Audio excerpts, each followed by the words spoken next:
I suppose experiences of the housing crisis, which affects everyone essentially. I mean, you know, we both have fairly decent jobs, or jobs that would have once been decent, and are still fairly decent jobs. But like, we can't afford, you know. I mean, I've been renting since I moved to Dublin, which is a fair while ago. You know, I don't see a prospect of owning a house. So I mean, this is, I guess, our personal experiences of like housing in Ireland are certainly initial reasons for wanting to address the crisis, but there's a much wider problem than our, you know, the individual experiences, because the problem isn't individual, the problem is social. Yeah, it's a very shared experience that a lot of people in our age demographic relate to. Like, I've rented 14 years, Donal's rented 24 years, and currently it's a very universal experience where you're renting, you're giving so much of your savings over to a landlord who's getting wealthier while you're trapped in this permanent renting class, essentially. And you know, it's a very basic human right is housing, but we're living in a two-tiered society where it just feels like a very unobtainable goal for many people. And there's, within the renting demographic, there's people who have parents who have, you know, their house that, you know, eventually they'll get, and then there's people who won't. So within this renting demographic, there's also lots of tiers and different challenges. So, but regardless, it's we're affected very acutely by renting and the housing crisis, and it's a very universal experience. So that's, I suppose, the game's just based on our lived experience. So we had a long list of names. I mean, mega. So okay, list of names. Like, it was either going to be super or mega. And that we took a long time trying to. We were a big fan of Michelle Doyle's work. So Michelle Doyle is an artist and musician. Her music is in the game, and she did an artwork called Super Gorgian, and it's great artwork, but it's a great name too. We you know, were inspired by her work. So, you know, it was either going to be super something or mega something, or something saga or something quest. Yes, it's like these classic 80s names, basically. But then Dreoilín, Mega Drive, we were influenced by SNES and the Mega Drive consoles and that era of gaming. Like, we both grew up in it.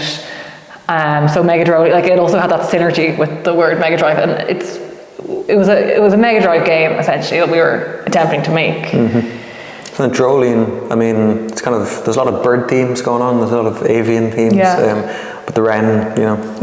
The wren has a special significance in Ireland, and it comes up a lot in Celtic mythology, and I suppose because your final boss is a vulture, you know, playing as one of many wrens in the game, it's like, you know, I suppose one of the possible metaphors is that it can feel like it's hard to overcome these dominating forces when you feel very small in relation to how much power they have. But actually, you know, vulture versus wren, like, the wren's a very smart bird, it's a very important bird. There's a Celtic myth where the wren beats the eagle because it hides in its wings and then overtakes it. It's an old story. So yeah, we just thought it would be a good bird to kind of frame the main character as. So I think those are the reasons. I guess the early 90s, you know, Sega Mega Drive, Super Nintendo style that we were going for. I mean, there's a bunch of reasons. Like, we love that style. We love the pixel art. We love the sort of reduced color palette, but very vibrant color palettes from that period. But also, you know, there's, I suppose, we're trying to suggest that the player, the character, is trapped in that era. So people who grew up in the 90s became sort of generation rent, like we did. People who are finding it difficult or impossible to, you know, this sort of classic phrase, what's the sort of traditional markers of adulthood, where you buy a house and you start a family. Extended adolescence. It's this feeling of extended adolescence, that you're essentially trapped in this period of Sega Mega Drive games and Super Nintendo games, and those are really, you know, because we love the aesthetic, and there's ultimately a artistic goal there as well. Definitely. just to mention, in terms of these bird themes, I think one obvious choice that people sometimes compared it to was like, oh, Batman, like this superhero that's like, there's Mega Drive Batman games and things like that, or SNES games, I can't remember, but we kind of also wanted to maybe appropriate some of this kind of superhero mythology, but actually ultimately it wasn't a superhero game, because we wanted to show that it's not like super strong individuals that can save society. It's actually, you know, collectivity and changes in material conditions that are going to, you know, change everyone's quality of life, as opposed to the super individual or that individualist culture. I think, well, for me anyway, well, both of us, so this is how we met, yeah. So we met in like DIY, through DIY punk, through playing in bands, organising gigs. I mean, there's a DIY attitude to the game. This is software that we learned ourselves. The musicians come from DIY music scenes, it's all people who learned to play music themselves. Yeah, you know, we sort of like a lot of, it wasn't slapped together, but it was like a lot of, you know, stuff that we learned to do ourselves. So this is like, you know, so what DIY is, like it's doing stuff for yourself. Exactly. And it's this, I guess, impulse to, you don't need other people to say that you can do things. You can just start doing things. And, you know, a video game seems like it's this kind of magical thing that just appears out of nowhere, but it's not. It's just a lot of work, like anything, and it's possible. So this is why. So we had the video of like the background stuff, you know, the sort of, you know, how everything was constructed. Yeah. And it's to sort of demonstrate that this, you know, it's not magic. It's just a lot of stuff you have to do. Yeah. And this is like anything. It's any, you know, if you want to do a band, it doesn't just magically appear. It's skills you have to learn, but there are skills that you can learn. Yeah. So this is what, you know, we probably both got out of DIY punk. It's like you can just do stuff. Yeah, and it doesn't have to be perfect stuff that you're doing. I think that's the whole premise of punk, is that because you're doing it yourself, there's going to be probably loads of mistakes. You're going to learn by making mistakes, and the mistakes and the imperfect and the grunginess and the dirt is like part of it, and it's embraced and celebrated. So it kind of relieves the pressure in a way. You don't need to make this perfect piece of work. It can be cobbled together. It can be like collaged together. Just like zines came out of the punk scene. That's a good example. And that was just making your own magazine. You might not have a printer, you might not have software or money, but you can cobble together and photocopy and stick together, and it's so mainstream now, but it came out of working with what you have, essentially. Not asking for permission. Exactly. Like, it seems like a lot of some things that it seems like students struggle with, like is like, you know, seeming to require permission to do something.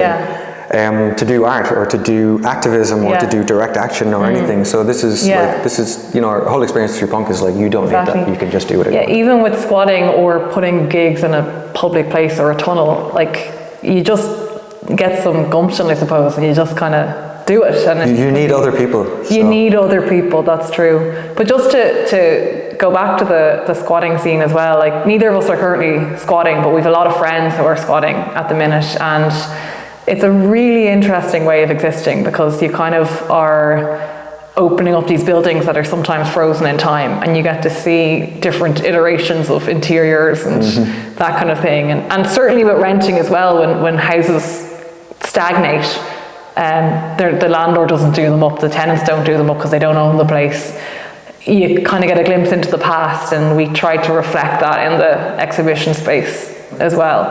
I think the exhibition space was loosely based on, you know, just certain houses we've had that have had very particular types of decor, kind of maybe 80s, 90s pre-Celtic Tiger kind of decor. It's a sort of space that you are moving through. You're not liminal. It's like you're not really inhabiting the space. You don't own it. You're not going to re-wallpaper, because, you know, ultimately you would be doing labor for your landlord then. So you're essentially just moving through these spaces, and the game is like this too. It's, you know, we talked about a couple of different formats for the game. Okay, so the classic formats for early 90s is RPGs or side-scrolling platformers. Okay, there's a bunch of others, but like they're the big ones. So we talked about doing an RPG where you're essentially exploring spaces, looking for things, talking to people, finding different objects. But those spaces, you're in them for a very long time. You're moving around them. You get to know them. So the experience of a platformer moving just one direction, one axis from left to right very, very quickly is you're just moving through the spaces. You're never really inhabiting them. You're always just moving through, essentially. This is a very important part of the experience of the game and renting, and something that we were able to communicate through that format as well. Definitely. It was a year in the making. We originally came up with the idea on a phone call, and then we started. We just said, well, we go for a pint and have a pizza. And this sounds fun. Let's just chat about it. And we started meeting at the back page every week or so, drinking pints and eating pizzas, and it came very, very naturally and very quickly. Like within a few sessions, we'd essentially written the entire storyline, and we added bits in and took bits out, but it more or less stayed as it was made from the very start. So, you know, the one major change is that we started with 3 levels, and then it eventually just branched out into 4. That was probably one of the main structural changes. But other than that, from inception, it came about very quickly, and then it was a case of like building the game. So first you have to block out the levels, then you have to, you know, make the art up and then combine it with the research and build it up from there. And then one very kind of time-consuming aspect of it was, you know, doing the interviews, deciding who do we want to have in it, who we thought was this, you know, someone who kind of is shaping the cultural landscape of Ireland in a positive way. So then, you know, choosing characters and interviewing them and breaking that down into the text, that type of thing. So yeah, from start to finish, it was 12 months, but the last 4 to 6 months were very labor intensive.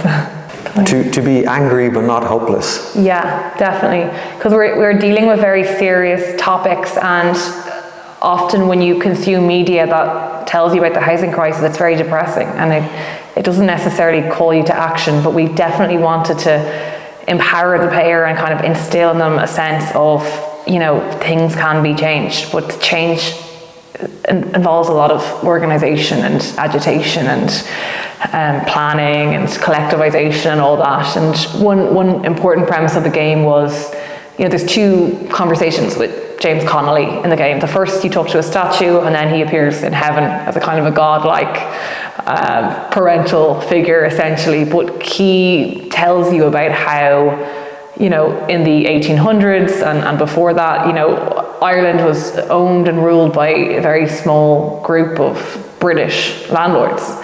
And that certainly would have seemed like a hopeless situation then. And you know, a lot of the conditions now are exactly the same as the conditions then in terms of evictions and precarity and so on. But you know, Irish people, the Land League, they overcame these British landlords, and they didn't have the weaponry or the power of the landlords or the, you know, the power of the British Empire and then the army, the English army, but they were able to work together and use what they had, which was cooperation. So direct action, unionisation, cooperation. You know, we just wanted to, you know, present these different possibilities to people. And through each character you meet in the game, you hopefully think of a different facet of how you might approach it. Like there's the academic in Rory Hearn, but then there's kind of the musician in Ian, there's a folklorist in Manco and Magan, the artist. Like there's a few different characters that hopefully instill in you that you can approach it in different ways, and none are more or less important than the other. I mean, collective action is a skill. It's not something that, you know, so we want. A lot of people are very angry, so I think anger is good, but anger on its own, you know, it's not enough. You know, our backgrounds in punk, DIY, squatting, squat scene stuff, like working with other people is really hard. Everybody knows this. Like but working with other people, to, you know, when everybody's very angry and, you know. We're essentially all being pitted against each other. These are hard things to overcome. They're hard things to understand even. So this is, you know, we're trying to express our, you know, position on this. It's like what do we do? I mean, it is difficult to do that in a 20-minute video game. But, it is. I mean, that's what we're hoping, that, that people will look at it and say, oh, it's, you can make something, you can do something, you can protest, you can do direct action, you can SWAT. Exactly. But essentially, you do need other people to do that. You do need to work with other people, and it is difficult. But ultimately, it's not impossible. Absolutely. And the main character, who is based on a friend of ours, Murphy, who themselves is an activist, at the start of the game, we present them as an individual just approaching their problems by themselves. But by the end of the game, they can't overcome the final enemy without the assistance of the other non-player characters that they've met along the way. So I suppose we showed the evolution of someone, how they might, we're all brought up in this society where we're kind of culturally conditioned to have this individualistic way of, going about the world, but we kind of presented a narrative where someone, is opened up to a more collective way of working and dealing with their problems. There's a bit of unlearning involved. Yeah. Like unlearning the sort of, the primacy of individualism in the culture and the economics that we're all wrapped up in, which is geared towards individualism and is exploitative of individualism at the same time, and having to essentially unlearn that and work with other people and try to discard some of the things that we think are very important about ourselves, and this sense of individual identity, which is in some ways important, in some ways maybe not so important. It's being translated into Irish at the moment, so this is really, really, really good. This is something that personally as well is really, really good, because I, like everybody who went to school in Ireland, learned Irish for a very long time, but don't really speak Irish. So I want to sort of use this personally to kickstart my relearning. So that's really good. So we want to do an Irish language version. There's some technical work to do with that. We're going to show it again. We want to put it online. There's some more work to do for that. And then we're really just starting the next thing, which is it's sort of going chronologically. We're going to 1995. We're making a PlayStation 1 style game now, which we have just started really. I don't know. So it's called Grand Canal Demolition Derby, and it's basically looking at the role of tech corporations in housing crises. So, I suppose there's this general rule of thumb that where there's a Silicon Valley, so too is there a housing crisis, where you see a disparity in wealth. So we're just looking at the role of tech companies, but we're packaging it as this quite fun, fast-paced PS1 style game that's set a year after Mega Dreoilín. So there will be some references to Mega Dreoilín in it, but we're kind of moving chronologically, like it's based a year after Mega Dreoilín also. So not only are we moving up in terms of the graphics from 16-bit to the kind of PS1 graphics, we're also moving chronologically into the future a little bit more as well. So we actually just came from Grand Canal. We were walking around seeing, so it's going to be driving sort of Grand Theft Auto, Twisted Metal, Carmageddon style. So we're just over there looking at the things that you would like to smash up in a PlayStation 1 style video game in that area. It'll be nice researching. Yeah.